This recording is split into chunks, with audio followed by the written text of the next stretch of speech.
Welcome back to Bedtime Stories with Honey, and today we're going to be reading The Sleeping Beauty. Long ago there lived a king and queen who had no children, although they wanted a child very much. One day when the queen was walking along the riverbank, she saw a fish lying on the bank, gasping for breath. She took pity on the poor creature and gently put him back into the river. Before he swam away, he told the queen that, in return for her kindness, her dearest wish would come true. And soon thereafter, as the fish had promised, the queen and king at last had a child, a little daughter. The king and queen held a splendid feast to celebrate the birth of the new princess. They invited kinsfolk, friends, and acquaintances. It was not unusual for there to be fairies in the kingdoms of the world, and they too were invited to the castle. As was the custom, each fairy gave a special gift to the princess. The first fairy promised her beauty of face and heart. The next, wit and humor. The third, grace and virtue. The fourth, intelligence and love of learning. The fifth, the gift of music and dance. The sixth fairy had just stepped forward to offer her gift when she was interrupted by a great noise. And suddenly a very old fairy appeared. She had not been invited because she had not been seen for more than 100 years and was believed to be dead. Shaking with anger, the old fairy said that the princess would pierce her hand with a spindle on her 15th birthday and fall down dead. Then, having taken her revenge for not being invited, she flew away. The king and queen were in despair. Even the little princess cried at the sad fate gifted to her by the old fairy. But then the sixth fairy stepped forward and said that though she could not undo the evil wish, she could soften the evil spell. Her gift was that when the spindle wounded the princess, she would not die, but in fact fall asleep for 100 years, and be awoken by the kiss of her one true prince. The king, however, hoping to avoid misfortune altogether, proclaimed that all the spinning wheels in the kingdom must be destroyed. As the years passed, each of the kind fairy's gifts were fulfilled. By her 15th year, the princess was so beautiful and wise that she was loved by the entire kingdom. On her 15th birthday, the princess had a wonderful party. When it was over, she kissed her parents goodnight, and she was escorted by her attendants to her bedchamber. Just as she was about to climb into bed, there was a gentle tapping at the princess's door. Thinking it was one of her attendants, she opened the door but discovered no one there.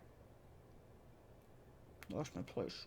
Instead, a lovely light sparkled in the hall and floated down the corridor.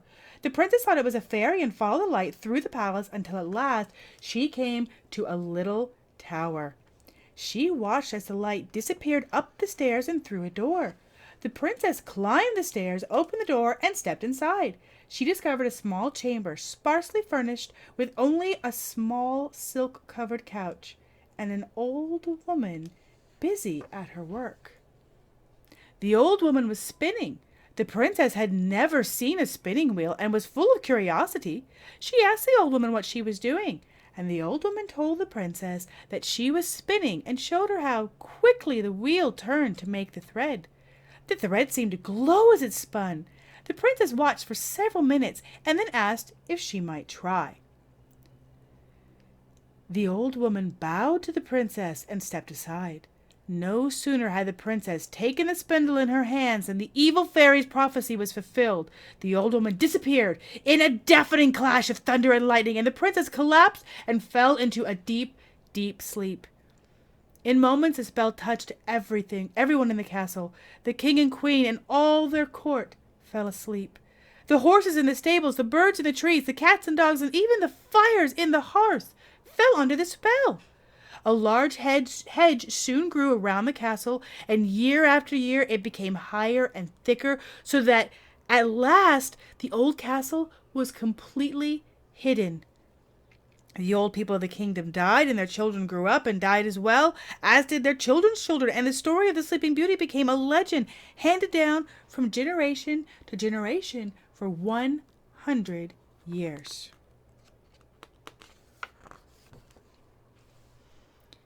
On the very day that 100 years had passed, a prince, both brave and kind, came to the wall that had grown around the castle. He had been told the legend of the Sleeping Beauty by his grandfather and was traveling through the land searching for the enchanted castle. As the prince pushed his way through the thicket, the branches yielded easily to his touch. The thorns fell away and roses bloomed in their place. Primroses sprang up before him and made a path that led to the very castle gates. The prince crossed the courtyard where everyone and everything lay asleep. He entered the castle and passed through rooms full of gentlemen and ladies all asleep. He walked from hall to hall and climbed stair after stair until at last he reached the tower chamber where the sleeping princess lay.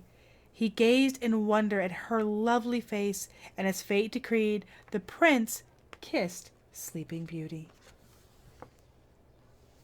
At that moment, the spell was broken.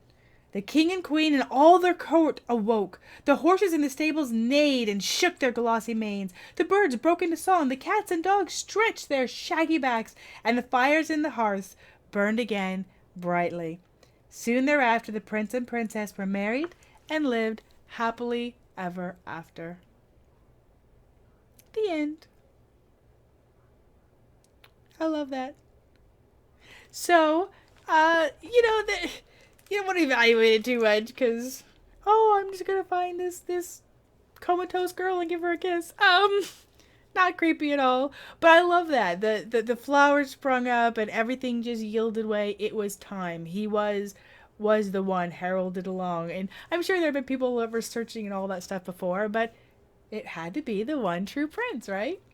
Anyway, that's it. I hope you had a good one. Bye.